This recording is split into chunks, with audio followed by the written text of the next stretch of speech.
Good morning students. आज के इस लेक्चर में आपका स्वागत है। आज के इस लेक्चर में हम मुख्यमंत्री एवं मंत्रिपरिषद के विषय में पढ़ेंगे।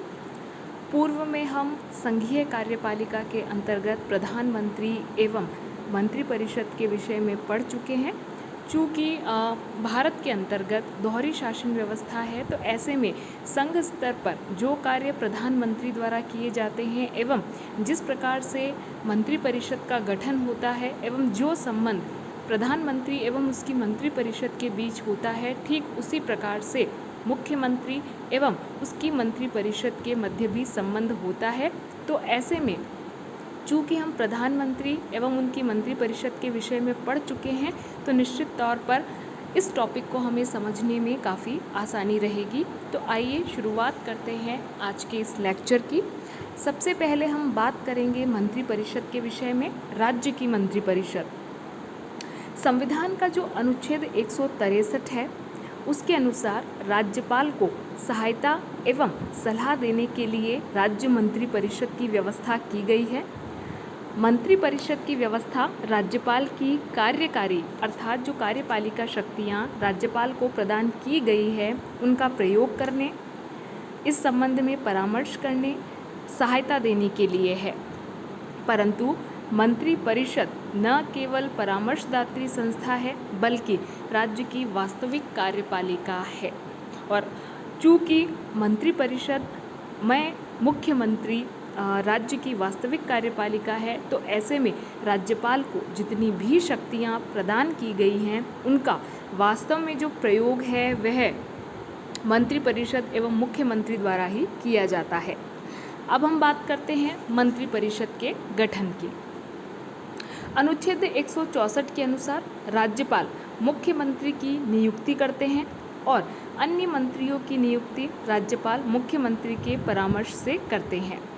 मंत्रिपरिषद राज्य की विधानसभा के प्रति सामूहिक रूप से उत्तरदायी होगी। यदि आप इस संबंध में प्रधानमंत्री, राष्ट्रपति एवं मंत्रिपरिषद को देखें, तो जो प्रधानमंत्री की नियुक्ति है वह राष्ट्रपति करते हैं एवं अन्य मंत्रियों की नियुक्ति प्रधानमंत्री के परामर्श से राष्ट्रपति करते हैं। तो वही व्यवस्था राज्यों की कार्यपालिका के संदर्भ में भी है कि राज्यों में मुख्यमंत्री को राज्यपाल नियुक्त करते हैं एवं मुख्यमंत्री के परामर्श से वे अन्य मंत्रियों की नियुक्ति करते हैं। जिस प्रकार संघ में जो मंत्रिपरिषद होती है वह लोकसभा अर्थात जो निम्न सदन होता है उसके प्रति उत्तरदायी होती है, ठीक उसी प्रकार से राज्यों में भी जो मंत्रिपरिषद है वह राज्य विधानसभा के प्रति उत्तरदायी होती है एवं तभी तक अपने पद पर बनी रहती है जब तक कि उसे विधानसभा में जो है विधानसभा का विश्वास प्राप्त रहे। अब हम बात करते हैं शपथ की। प्रत्येक मंत्री पद ग्रहण करने से पहले राज्यपाल के सम्मुख पद एवं गोपनीयता की शपथ लेते हैं। मंत्री बनने के लिए या मंत्रिपरिषद का सदस्य बनने के लिए कौन कौन सी योग्यताएं आवश्यक हैं, अब इसकी बात हम करते हैं। मंत्रिपरिषद के सभी सदस्यों के लिए आवश्यक है कि वे राज्य विधानमंडल के दोनों सदनों में से किसी एक सदन का सदस्य ज़रूर हों। यदि आप इस संदर्भ में देखें तो भारत के कुछ ही राज्य हैं जहां द्विसदनात्मक व्यवस्था है, अधिकांश राज्यों में एक ही सदन है। तो ऐसे में जिन राज्यों में 2 सदन की व्यवस्था है, वहां आपको जो मंत्री बनने के इच्छुक हैं उन्हें दोनों में से किसी एक सदन का सदस्य होना आवश्यक है। और जहां एक सदन है तो निश्चित तौर पर मंत्रिपरिषद का सदस्य होने के लिए आपके लिए विधानमंडल या जहां एक सदन है वहां विधानसभा की सदस्यता आवश्यक है। यदि कोई मंत्री दोनों ही सदनों का सदस्य नहीं है तब भी उसे एक बार मंत्री बनाया जा सकता है, लेकिन उसके लिए यह आवश्यक है कि वह 6 महीने के अंदर राज्य विधानमंडल के किसी भी सदन की सदस्यता अवश्य ग्रहण करें। और यदि 6 महीने के अंदर वे ऐसा नहीं कर पाते हैं तो उन्हें अपने पद से त्यागपत्र देना होता है। 91वां जो संविधान संशोधन है के अनुसार यदि 10वीं अनुसूची के अंतर्गत राज्य विधानसभा के सदस्यों को उस सदन की सदस्यता के लिए अयोग्य सिद्ध कर दिया गया है तो उसे पुनर्मतदान तक मंत्री नियुक्त नहीं किया जा सकता है। अब हम बात करते हैं मंत्रिपरिषद के कार्यकाल की। अनुच्छेद 164 कहता है कि सभी मंत्री राज्यपाल के प्रसाद पर्यंत ही अपना पद धारण करते हैं, लेकिन व्यवहारिक तौर पर राज्यपाल मुख्यमंत्री की सलाह पर ही किसी मंत्री को अपने पद से हटाते हैं। जैसा कि हम जानते हैं कि वास्तविक जो कार्यपालिका शक्ति है वह मुख्यमंत्री और उनकी मंत्रिपरिषद में ही निहित है, तो ऐसे में राज्यपाल मात्र इनके परामर्श पर ही कार्य करते हैं। वैसे तो मंत्रिपरिषद का जो कार्यकाल है वह 5 वर्ष का है, लेकिन इससे पूर्व भी उसे निलंबित किया जा सकता है और साथ ही मुख्यमंत्री अपना त्यागपत्र देकर मंत्रिपरिषद का अंत कर सकते हैं।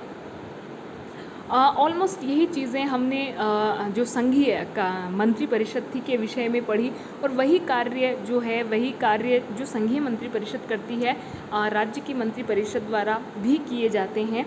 अब हम बात करते हैं मुख्यमंत्री की और साथ ही मुख्यमंत्री के कार्य एवं शक्तियों की। जो मुख्यमंत्री हैं वे राज्य की मंत्रिपरिषद के प्रधान होते हैं।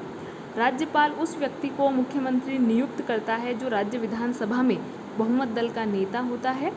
अनुच्छेद 167 के अनुसार राज्यपाल को राज्य शासन से संबंधित मंत्रिमंडल के समस्त निर्णयों से अवगत कराना मुख्यमंत्री का संवैधानिक कर्तव्य है।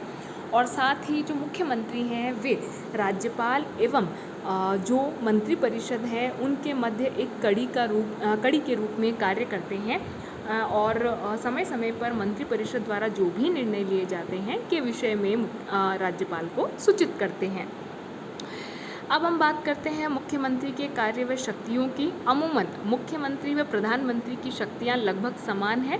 यदि आप वैदेशिक नीति के संचालन को छोड़ दें या अंतर्राष्ट्रीय जगत में जो प्रधानमंत्री भूमिकाएं निभाते हैं वैसी कोई भूमिका जो है मुख्यमंत्री को प्रदान नहीं की गई है, लेकिन बाकी जो शक्तियां हैं वो लगभग समान रहती हैं।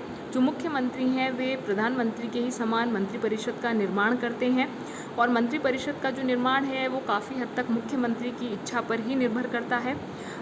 मंत्रिपरिषद में कौन कौन से मंत्री शामिल होंगे, उन्हें कैबिनेट स्तर का दर्जा दिया जाएगा या जो निम्नतर दर्जे होते हैं वो दिए जाएंगे, ये लगभग मुख्यमंत्री की इच्छा पर ही निर्भर करता है।